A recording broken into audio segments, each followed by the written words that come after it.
السلام عليكم ورحمة الله وبركاته.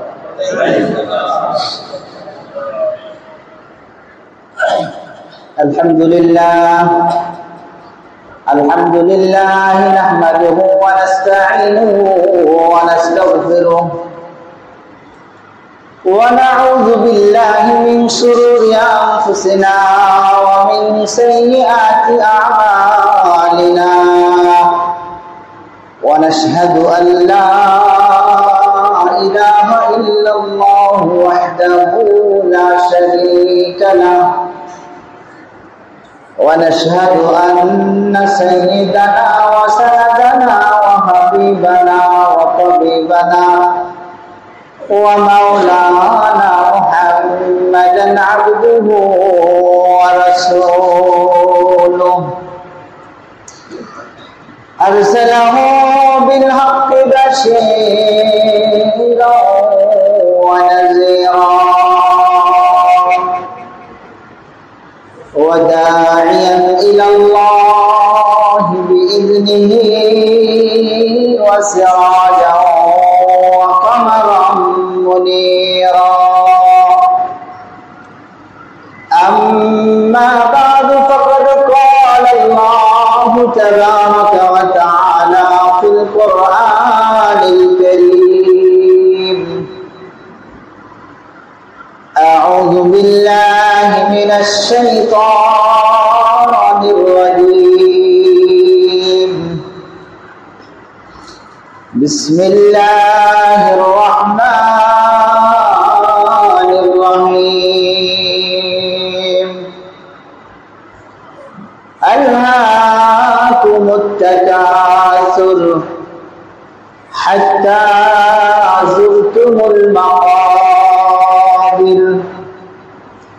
وقال تبارك وتعالى في شأن حبيبه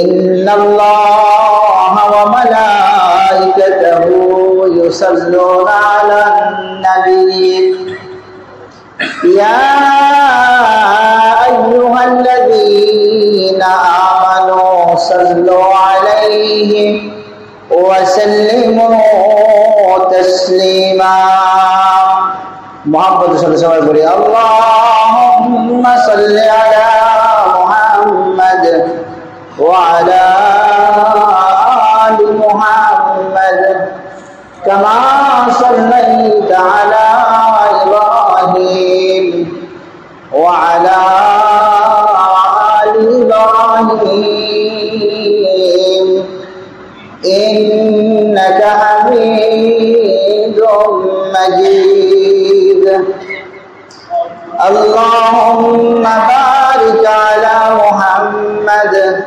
وعلى آل محمد كما باركت على إبراهيم وعلى آل إبراهيم إنك حميد مجيد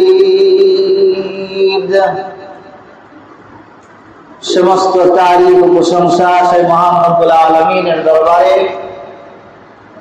যে মহান রব্বুল আলামিন আজকে পবিত্র জুমার দিনে দুনিয়াবী সমস্ত ব্যস্ততা থেকে পার করে তিনার মহান বড় হুকুম আদায়ের লক্ষ্যে পবিত্র ঘর মসজিদে আসার সুযোগ দান করেছেন এজন্য সকলে দিল থেকে শুকরিয়া আদায় করি আলহামদুলিল্লাহ অতঃপর লক্ষ্য করে দরুদ সালাম করে জানায় আকায় নামদার নজর মদিনা দুলালে আমিনা আহমদ মুস্তাফা মুহাম্মদুর রাসূলুল্লাহ সকলে বলি সাল্লাল্লাহু আলাইহি ওয়াসাল্লাম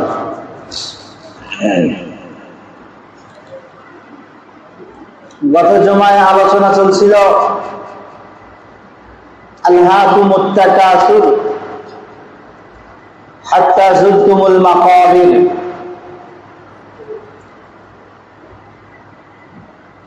সম্পদ বৃদ্ধির চিন্তা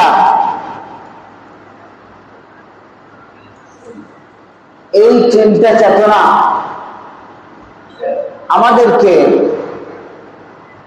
দিন থেকে গাফেল করে রাখছে।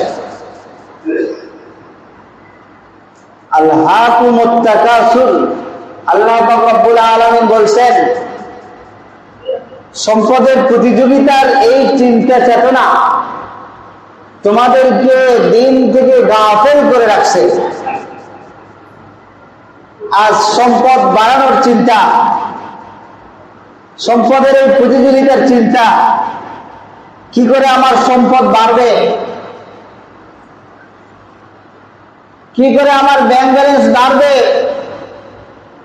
এই যে চিন্তা চেতনা, এই চিন্তা চেতনা আমাকে নামাজ থেকে দূরে সরে রাখছে।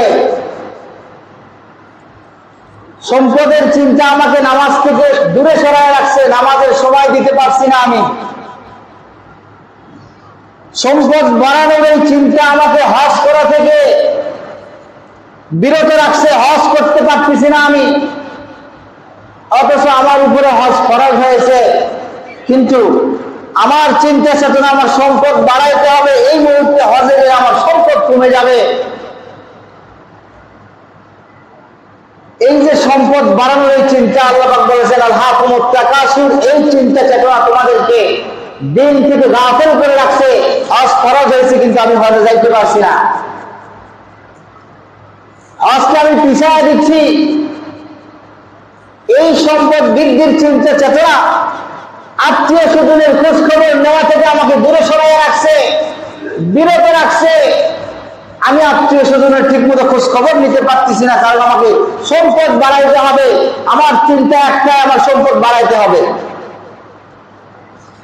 আমি সম্পদ বাড়ানোর চিন্তা নিয়ে ব্যস্ত। এই চিন্তা চেতনা গরিব অসহায়দের পাশে দাঁড়ানোর সুযোগ আমার হচ্ছে না, সম্পদ বাড়ানোর চিন্তা থাকার কারণে। আল্লাহ পাক বলছেন আলহাকুমুত তাকাসুর, এই সম্পদ বৃদ্ধির এই চিন্তা চেতনা তোমাকে আজ এতিম অসহায়ের পাশে দাঁড়ানো থেকে তোমাকে গাফেল করে রাখছে। এই সম্পদ বৃদ্ধির চিন্তা আজকে তোমাকে নামাজে যাওয়া থেকে, মসজিদে যাওয়া থেকে তোমাকে গাফেল করে রাখছে। এই সম্পদ বৃদ্ধির চিন্তা তোমাকে দিনের সমস্ত কাজ থেকে গাফেল করে রাখছে। এই সম্পদ আল্লাহ পাক রব্বুল আলামিন বলেছেন হাত্তা যুরতুমুল মাকাবির, যাদের মধ্যে এই লোভ আর লালসা একবার ঢুকেছে, এটা কিয়ামত পর্যন্ত থাকবে। হাত্তা যুরতুমুল মাকাবির, যতক্ষণ পর্যন্ত সে কবরে না গেছে ততক্ষণ পর্যন্ত তার এই লোভ আর লালসা কমবে না। সম্পদ বৃদ্ধির চিন্তা এটা আমাদের জন্মগতভাবেই সকলেরই আছে। সম্পদ বেশি হোক এটা সকলেই চায়, সকলেই চায় যে আমার সম্পদ বেশি হোক, আমার সন্তান আদি ভালো হোক, আমার পরিবারের লোক ভালো হোক, এটা সকলেই চায়, মনের চাহিদা এটা সকলের। কিন্তু আমার যে সম্পদ বাড়ুক, সম্পদ বৃদ্ধি পাক, এখানে যে আমাকে শরীয়ত একটা বাউন্ডারি দিয়েছে, এই বাউন্ডারিকে যখন আমি অতিক্রম করব, তখন এই চিন্তা চেতনা আমাকে দিন থেকে গাফেল করবে। আর যদি আমি বাউন্ডারির ভিতর থেকে সম্পদ বাড়াইতে চাই, এটা আমার জন্য কল্যাণ বয়ে আনবে। সম্পদ আমি বাড়াবো, সম্পদ বাড়ানো এটা কোনো নিন্দনীয় নয়। আমি সম্পদ বাড়াবো, সম্পদের প্রয়োজন আছে, সেটাও গত সময় আলোচনা করা হয়েছিল। আল্লাহ পাক রব্বুল আলামিন বলছেন ফাইজা কুদিয়াতিস সালাতু ফান্তাশিরু ফিল আরদ, সম্পদের প্রয়োজন আছে, সম্পদ অন্বেষণের জন্য যাও, জমিনে ছেড়ে পড়ো। নামাজ আদায় হয়েছে, এখন চলে যাও, জমিনে ছেড়ে পড়ো। তার মানে সম্পদের প্রয়োজন আছে, তবে এই সম্পদটা আমি উপার্জন করব হালাল পন্থায়, হারাম পন্থায় নয়। আমি আমার সন্তানের জন্য সম্পদ উপার্জন করতেছি, যাতে আমার সন্তানরা, আমি মরে যাওয়ার পরে আমার সন্তানরা দুনিয়ায় ভালোভাবে চলতে পারে, কারো কাছে যেন হাত না পাঠায়, আমার সন্তানদের যেন কোনো অভাব না থাকে। এজন্যই তো আমি সম্পদ উপার্জন করতেছি। কিন্তু আমি যে সন্তানদের জন্য সম্পদগুলি উপার্জন করতেছি, আমার সন্তানরা এই সম্পদ উপভোগ করতে পারবে কিনা গ্যারান্টি নাই। সম্পদ আমি উপার্জন করেছি, সম্পদ আমার সন্তানেরা আমি মরে যাওয়ার পরে আরাম আয়েশে সুখে শান্তিতে থাকবে, এজন্য আমি সম্পদগুলি জমাইছি। কিন্তু আমার এই সম্পদ আমার সন্তানরা উপভোগ করতে পারবে কিনা এর গ্যারান্টি নাই। কিন্তু একটা জিনিসের গ্যারান্টি আছে, আমি যে সম্পদটা উপার্জন করেছি এই সম্পদ আমি হালাল পন্থায় করেছি না হারাম পন্থায়। যদি হারাম পন্থায় সম্পদ উপার্জন করে থাকি তাহলে এখানে একটা জিনিস গ্যারান্টি আছে, সেটা হলো এই সম্পদের হারাম পন্থায় যে আমি উপার্জন করলাম এর যে জবাবদাহি এটা আমাকে করতে হবে, এটা গ্যারান্টি। এর যে পাপের বোঝা আমাকে বহন করতে হবে, এটা গ্যারান্টি আছে। আমার রেখে দেওয়া সম্পদ আমার সন্তান উপভোগ করতে পারবে কিনা গ্যারান্টি নাই।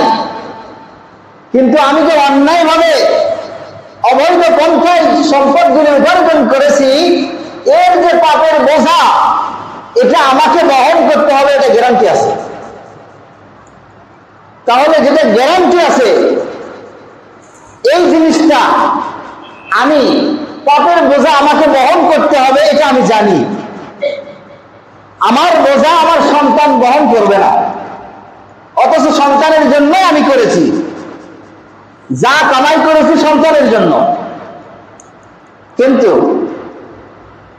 সন্তানের জন্য আমি কামাই করলাম, এই পাপের বোঝা এটা আমাকেই বহন করতে হবে, এটা আমার জানা এবং গ্যারান্টিযুক্ত কথা, এতে কোনো সন্দেহ নাই। ওয়ালা তাজিরু ওয়াজিরাতুন বিজরা উখরা, যা আমি কামাই করেছি এর যে পাপের বোঝা এটা আমাকেই বহন করতে হবে, আমার বোঝা কেউ বহন করবে না। কাল কিয়ামতের ময়দানে কারো বোঝা কেউ বহন করবে না, যারটা তাকেই বহন করতে হবে। তা আমি যে অন্যায় ভাবে আমার সন্তানের জন্য, আমার সন্তান একটু সুখে থাক, আমার সন্তান শান্তিতে থাক, আরাম আয়েশে থাক, এই জন্য আমি হালালকে হারাম জানতেছি না, হারামকে হারাম জানতেছি না, কোনটা হালাল কোনটা হারাম আমি বাছ বিচার করতেছি না। আমার চিন্তা একটাই, আমার সম্পদ বাড়াইতে হবে। আমার চিন্তা চেতনা একটা, আমার সম্পদ বৃদ্ধি করতে হবে। কিন্তু এর জবাবটা দিবে কে? এটা একবার মাথায় রাখেন। সম্পদ আমি উপার্জন করতেছি, এর জবাব কে দিবে? কাল কিয়ামতের ময়দানে আমাকেই জবাব দিতে হবে কোন পন্থায় আমি সম্পদগুলি উপার্জন করেছি। আল্লাহ রাসূল সাল্লাল্লাহু আলাইহি ওয়াসাল্লাম হাদিসের মধ্যে বলছেন, নামাজের ব্যাপারে যেভাবে জিজ্ঞেস করা হবে, নামাজের ব্যাপারে যেভাবে জিজ্ঞেস করা হবে নামাজ পড়ছি কিনা, আমি সম্পদ উপার্জন যে করেছি এই ব্যাপারে আমাকে জিজ্ঞেস করা হবে কাল কিয়ামতের ময়দানে। হাদিসের মধ্যে আসছে, লা তাজুলু কদামা ইবনে আদম হাত্তা ইসআলু আন খামসিন, আন উমরিহি ফিমা আফনাহু ওয়া আন শাবাবিহি ফিমা আবলাহু ওয়া আন মালিহি মিন আইনা ইকতাসাবাহু ওয়া ফিমা আনফাকাহু ওয়া মাযা আমিলা ফিমা আলিমা। আল্লাহ রাসূল সাল্লাল্লাহু আলাইহি ওয়াসাল্লাম বলেন, কাল কিয়ামতের ময়দানে 5টা প্রশ্ন করা হবে। এই 5টা প্রশ্নের জবাব সঠিকভাবে না দেওয়া পর্যন্ত কদম সামনে বাড়ানোর কোনো ক্ষমতা থাকবে না। 5টা প্রশ্ন করা হবে, এই 5টা প্রশ্নের জবাব যতক্ষণ পর্যন্ত আমি না দিতে পারছি ততক্ষণ পর্যন্ত আমি সামনে অগ্রসর হতে পারবো না, আটকায় দিবে। প্রশ্নের জবাব দাও, তারপরে সামনে যাও। প্রশ্ন করা হবে, আন উমরিহি ফিমা আফনাহু, প্রথম নম্বর প্রশ্ন, তোমাকে যে হায়াত দেওয়া হয়েছিল এই হায়াতটা তুমি কোন কাজে ব্যয় করেছো? জবাব দাও। যে হায়াত তোমাকে দেওয়া হয়েছিল এই হায়াতটা কোন কাজে ব্যয় করেছো? কি জবাব দেব আমি? এই জবাব দেওয়ার জন্য প্রস্তুতি এই দুনিয়া থেকে আমাকে নিতে হবে। আমি কি জবাব দিব? আমার হায়াতটাকে আমি কোন কাজে লাগাইছিলাম? এরপরে প্রশ্ন করা হবে ওয়ান শাবাবিহি ফিমা আবলাহু, দ্বিতীয় নম্বর প্রশ্ন করা হবে তোমাকে যে যৌবনকাল দেওয়া হয়েছিল এই যৌবনকাল কোন কাজে ব্যয় করেছো? এই সময়টা কোন কাজে লাগাইছো? উত্তর দাও। জবাব দেওয়ার মতো ক্ষমতা থাকবে না। আমি আমার যৌবনকালকে কোন কাজে ব্যয় করেছি? আমি আমার যৌবনকালের দিকে তাকাই, কোন কোন কাজে আমি যৌবনকালকে আমি কাটাইছি? প্রশ্ন করা হবে, কি জবাব দিব আমি? এরপরে প্রশ্ন করা হবে 3 নম্বরে ওয়ান মালিহি মিন আইনা ইকতাসাবাহু ওয়া ফিমা আনফাকাহু। এই যে মাল সম্পদ টাকা পয়সা ধন দৌলত এই যে আমরা উপার্জন করতেছি হালাল হারাম দেখতেছি না, আমার শুধু চিন্তা আমার সম্পদ বাড়াইতে হবে, কাল কিয়ামতের ময়দানে আটকা পড়ে যাবে, ধরা খাইতে হবে, আমাকে জিজ্ঞেস করা হবে ওয়ান মালিহি, তোমার সম্পদের ব্যাপারে, সম্পদের ব্যাপারে জিজ্ঞেস করা হবে মিন আইনা ইকতাসাবাহু, এই সম্পদটা তুমি কোন পন্থায় কামাই করেছো বলো। সম্পদ যে আমি এত ব্যাংক ব্যালেন্স আমি আমার সন্তানের জন্য করে দিয়ে গেলাম, প্রশ্নের সম্মুখীন আমার সন্তান হবে না, আমি হব। কামাই করেছি আমি, উপার্জন করেছি আমি, প্রশ্ন করা হবে আমাকে, জবাব দিতে হবে আমাকে। বলা হবে সম্পদ কিভাবে উপার্জন করেছে বলো, হালাল পন্থায় না হারাম পন্থায়? কি জবাব দিব আমি? কি জবাব দিব কাল কিয়ামতের ময়দানে? আমি আমার সম্পদ উপার্জন করেছি, আমার চিন্তা শুধু আমাকে বড় হতে হবে, আমি যে অবস্থায় আছি এই অবস্থায় থাকলে চলবে না। আমার সাথী সঙ্গী যারা আছে তাদের তো অনেক ব্যাংক ব্যালেন্স, তাদের অনেক টাকা পয়সা অর্থ সম্পদ, আমার সম্পদ বাড়াইতে হবে। কি করতে হবে আমাকে? আর হালাল আর হারামের কোনো বাছ বিচার করার সময় আমার নাই, কি হালাল কি হারাম। আমি আমার টাকা বাড়ানোর চিন্তায় আছি, আমার সম্পদ বাড়ানোর চিন্তায় আছি, আমি আমার টাকাকে সুদে খাটাইতেছি, টাকা আমার বৃদ্ধি করতে হবে। আমি ঘুষের টাকা নিচ্ছি, সম্পদ আমাকে বাড়াইতে হবে। অবৈধ পন্থায় আমি আমার সম্পদ উপার্জন করতেছি। আল্লাহ পাক রব্বুল আলামিন প্রশ্ন করবেন মিন আইনা ইকতাসাবাহু, এতগুলো ব্যাংক ব্যালেন্স তোমার কই পাইছিলে, কিভাবে উপার্জন করছিলে বলো। অফিমা আনফাকাহু, এরপরে প্রশ্ন করা হবে এই যে এতগুলো তোমার সম্পদ, এই সম্পদগুলি তুমি কোন খাতে ব্যয় করেছো বলো। সম্পদ যে আমরা উপার্জন করেছি এই সম্পদটা আমাকে যে আল্লাহ পাক রব্বুল আলামিন ব্যয় করতে বলেছেন, আল্লাহ পাক রব্বুল আলামিন হুকুম করেছেন মিন্না, আল্লাহ পাক রব্বুল আলামিন বলেছেন আমি তোমাদেরকে যে সম্পদ দিয়েছি এই সম্পদ থেকে আমার রাস্তায় খরচ করো। আল্লাহর রাস্তায় খরচ করতে বলেছেন। প্রশ্ন করা হবে ফিমা আনফাকাহু, তোমার সম্পদগুলি কোন কাজে ব্যয় করেছিলে বলো। আমি আমার সম্পদগুলি কোন কাজে ব্যয় করেছি? যদি আমি ভালো কাজে ব্যয় করে থাকি তাহলে আমি জবাব দিতে পারবো, আর যদি আমি আমার সম্পদকে অন্যায় কাজে অশ্লীল কাজে খরচ করে থাকি তাহলে কাল কিয়ামতের ময়দানে ধরা খাইতে হবে। সম্পদ উপার্জন করেছে অন্যায় পন্থায়, অবৈধ পন্থায়, আবার খরচ করার কথা ছিল যেখানে সেখানে খরচও করতে পারি নাই। কাল কিয়ামতের ময়দানে এই প্রশ্নের জবাব যতক্ষণ পর্যন্ত আমি না দিয়েছি সামনে অগ্রসর হওয়ার মতো কোনো সুযোগ থাকবে না। এরপর প্রশ্ন করা হবে ৫ম নম্বর ওয়া মাজা আমিলা ফিমা আলিমা, তুমি যেই ইলম অর্জন করেছিলে অর্থাৎ যা জানতে সেই অনুপাতে আমল কি পরিমাণে করেছো বলো। জানা অনুপাতে আমল কি করেছো বলো। আমরা জানি, অনেক জানি, কিন্তু মানার বেলা আমরা নাই, মানতে পারি না। শুধু জানি, শুধু জানলে চলবে না, মানতে হবে। জানার সাথে মানতে হবে। যদি আমি জানি শুধু মানলাম না, এই জানার কোনো দাম নাই, কোনো মূল্য নাই। এজন্য মানতে হবে, আর মানার জন্য আমাকে তাকওয়া অর্জন করতে হবে। মানার জন্য কি লাগবে? তাকওয়া অর্জন করতে হবে। যদি আমি তাকওয়া অর্জন করতে না পারি তাহলে আমি মানতে পারবো না। শুধু জানাই আমার থাকে যাবে, আমি শুধু জানেই যাব, মানার সুযোগ হবে না। এই জন্য জানার পরে সেটা মানতে গেলে তাকওয়া লাগবে, খোদার ভয় অন্তরে পয়দা করতে হবে। যদি খোদার ভয় অন্তরে পয়দা করতে পারি তাহলে জানা অনুপাতে আমার আমল হবে। আল্লাহ পাক রব্বুল আলামিন বলছেন ফাস্তাবিকুল খায়রাত, দিনের ব্যাপারে তোমরা প্রতিযোগিতা করো, দিনের লাইনে তোমরা প্রতিযোগিতা করো। জানো যে অনুযায়ী জানো সে অনুযায়ী আমল করার প্রতিযোগিতায় নেমে যাও। আমার সে কে বেশি আমল করে, আমি তার চেয়ে বেশি করব, আমি তার চেয়ে বেশি করব।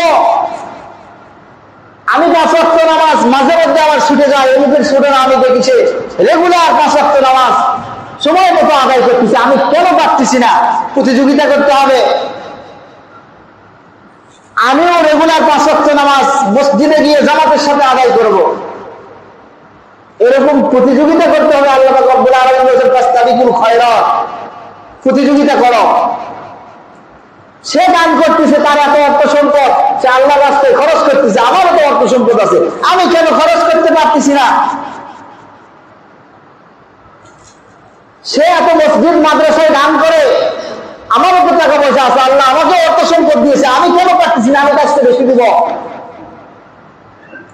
এই প্রতিযোগিতার কথা আল্লাহ বলেছেন, কিন্তু আমরা প্রতিযোগিতা করি কোনটা? আমরা উল্টা, দুনিয়ার ব্যাপারে আমরা খুব প্রতিযোগিতা করি, আর আখিরাতের ব্যাপারে আমাদের কোনো প্রতিযোগিতা নাই।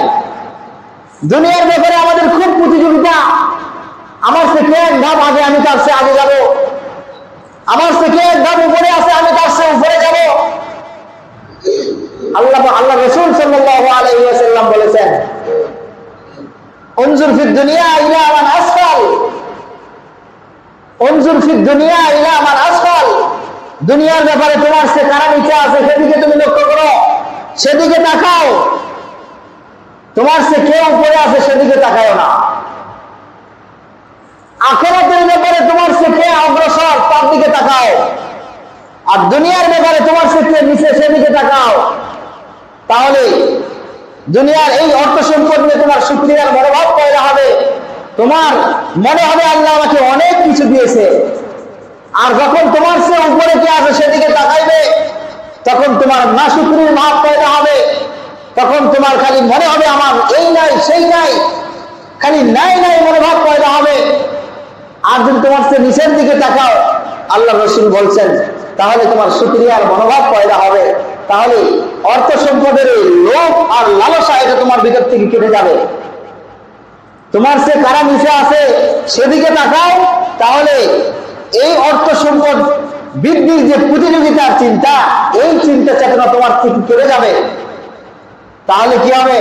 আলহাকুমুত তাকাসুর, যেই অর্থ বৃদ্ধির চিন্তা তোমাদেরকে দিন থেকে গাফিল করতেছে, দিন থেকে তোমাদেরকে সরে রাখছে, এই সম্পদ বৃদ্ধির চিন্তা তোমাদেরকে দিন থেকে আর গাফিল করতে পারবে না, তোমাদেরকে নামাজ থেকে বিরত রাখতে পারবে না, তোমাদেরকে যাকাত দেওয়া থেকে বিরত রাখতে পারবে না, আত্মীয় স্বজনের খোঁজ খবর নেওয়া থেকে তোমাদেরকে বিরত রাখতে পারবে না, গরিব অসহায় এতিমদের পাশে দাঁড়াইতে বিরত রাখতে পারবে না। প্রত্যেকটা ইবাদত তোমরা সঠিকভাবে তখন করতে পারবে। এজন্য আমরা আল্লাহ পাক রব্বুল আলামিন যেভাবে আমাদেরকে আদেশ করেছেন সেভাবে আল্লাহর আদেশগুলি মেনে দুনিয়া থেকে রাসূলের তরিকা অনুযায়ী চলে দুনিয়া থেকে যাওয়ার তৌফিক দান করুন। সকলে বলুন আল্লাহুম্মা আমিন।